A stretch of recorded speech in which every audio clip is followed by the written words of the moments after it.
Today we come again to continue our discourse on mentorship.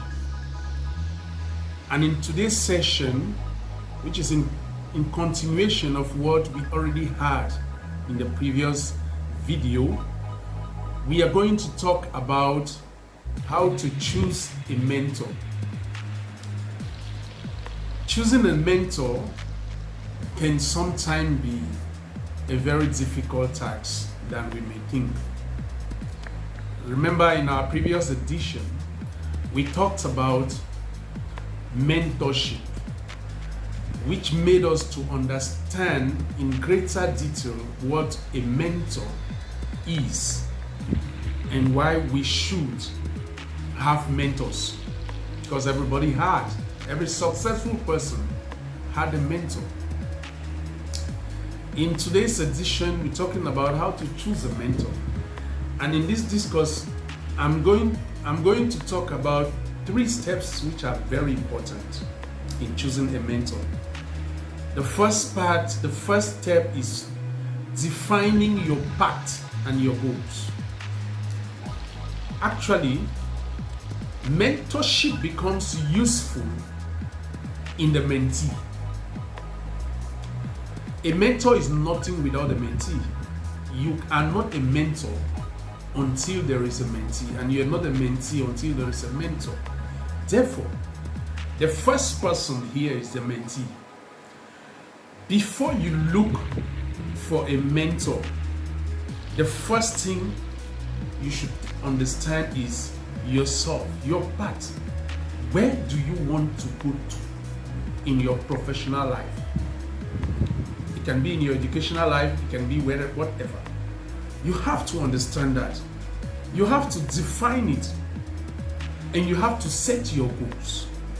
Because you don't go to a mentor empty-handed. The purpose of mentorship is to help you achieve your goals. The purpose of mentorship is to accompany you, like I said during the last video, to where you're going to. So if you don't have a destination, mentorship becomes useless. Therefore, you start there. You need to sit down and ask yourself, what is my purpose? What goals am I setting for myself? When you do that, life becomes easy, even for the mentor himself. The second thing you should take into consideration is, once you have identified your path and defined your goals, you must start by identifying potential mentors.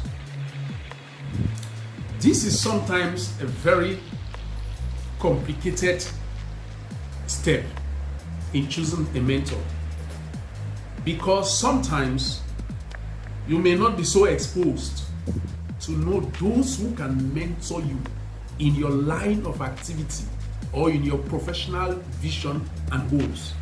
Take, for example, you may be an accountant, and because you're still a student, you may not know who are practicing accountants that can actually mentor you. In this case, you need assistance.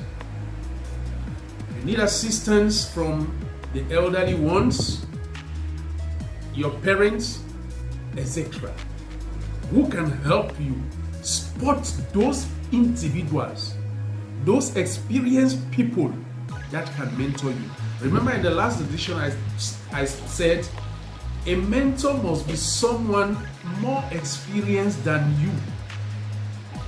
So with the help of the elderly people around you, a list of potential mentors can be proposed. And you must also understand that a mentor must only be the person that understands your line, your vision, your goals. For example, if you're an accountant, you don't need a doctor as mentor. If you want to be a doctor, you don't need an accountant as mentor, because it is completely incompatible. But if you are in the medical field, you can go for a doctor as a mentor. Those are different cases that you must take into consideration. So in this step, you must take your time. Now, the people you choose or you identify, make sure they have the human feeling to grow young people. Because mind you, not all professionals really have the mind to train and grow young people. There are some professionals, which I accept and I understand, who are so close to themselves. They don't want to share. Because mentorship is about sharing also. So if you identify a mentor that is not so open, that is not available, that is not ready to share, mind you have chosen the wrong mentor. And that is why in our world today, you find people calling other people mentors, of which they are not even their mentors. So you must take that into consideration. You must look at the person. Don't only look at the professional. He may be a successful professional, but the human connection may not be there. Don't go for a mentor that will never be available for you. To you. Take for example, you have a mentor you see once a year. Oh no. You have a mentor you cannot connect with. It's quite difficult. No, you can't have that kind of a person. So make your own background check of the people you have identified as mentors before you move to the next step. And sometimes this background check, you will need to question the people that have recommended these mentors to you, so that you gather a lot of information that can make you to ascertain their readiness to support you to growth. Because that's the purpose of mentorship. Mentorship is about making you to grow. So if you're not growing in the hands of a mentor, then you don't have a mentor. Now, the next step is reaching out to these mentors. You must have identified a couple of them, 5, 10, whatever number. Now you need to reach out to them. You must understand too that some of these mentors, some of these professional experienced people, they are very busy. So when you are reaching out to them, use the best approach. A lot of people go for the easy approach, which is get their number and write to them on WhatsApp or even call. It's wrong. Very wrong to do that. Even if you have their numbers, even if you have access to them online, you may be connected to them on LinkedIn, etc. Don't write them. Seek to meet them personally. You can be accompanied by an elderly person or even the person that recommended you, but please do it personally. Don't call them on phone. You can't call someone you want him to mentor you on phone. What are you going to tell him? Sir, I want you to mentor me. You don't. If you do that, you have failed. And that's why there are a lot of people who don't have mentors, because they don't even know how to approach. And because when they do it the wrong way.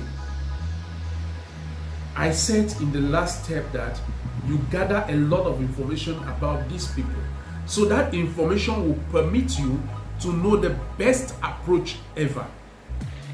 Take for example, don't attend a conference that your potential mentor is organizing and approach him or her there. It's not proper.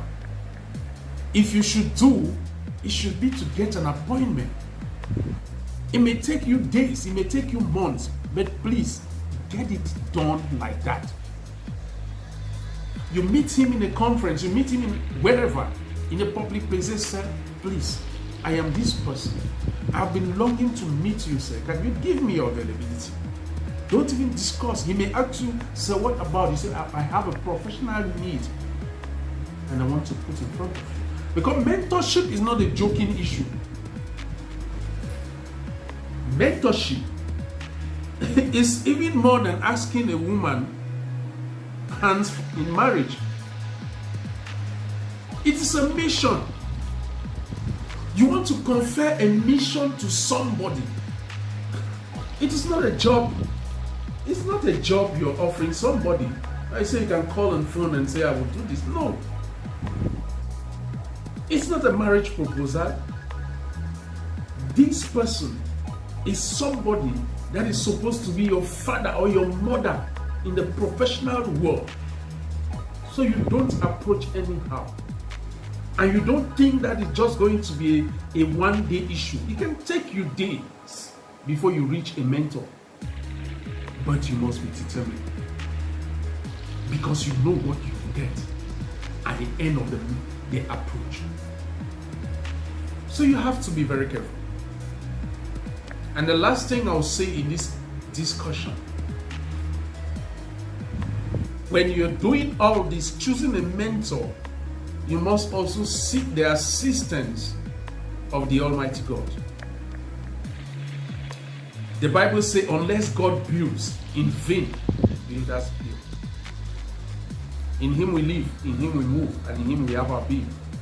Therefore, in the process of choosing a mentor, walk with God. When you walk with God, He's going to identify the right people, because you must be very careful too in this process of choosing a mentor. Many people have chosen mentors that have taken them to places they don't know. Many mentors have taken their mentees in pit, court, you name them. So without the help of God, you may fall in the wrong hands. That's why you need the support, the assistance, the guidance, the direction of the Almighty God. Because He alone can choose your right path and choose the right people that will guide you and support you in your professional growth. Dear people, thank you for following today's session. And as I promised, we are going to be talking in next edition about how to relate with your mentor, because it's very important. You can choose a mentor, he accepts to mentor you, and there is no benefit because the relationship is not there. Remember, today we talked about how to choose a mentor. I started by saying that the first thing is for you yourself to define your path and your goals. I said after that, you have to identify potential mentors that can mentor you. I said, if you cannot do that by your own self, you can seek assistance of elderly people. It can be your parent, etc. I said the next thing is reaching out to these mentors. And I concluded by saying you need the support of God. So seek God's assistance in choosing a mentor so that you don't fall in the wrong hands. In our next edition, we're going to talk about how to relate with your mentor, because it is very important in this discourse. Thank you, dear people, and I do pray that God will give us the strength to share another session with you people so that we keep on educating our professionals, especially the young ones, on professionalism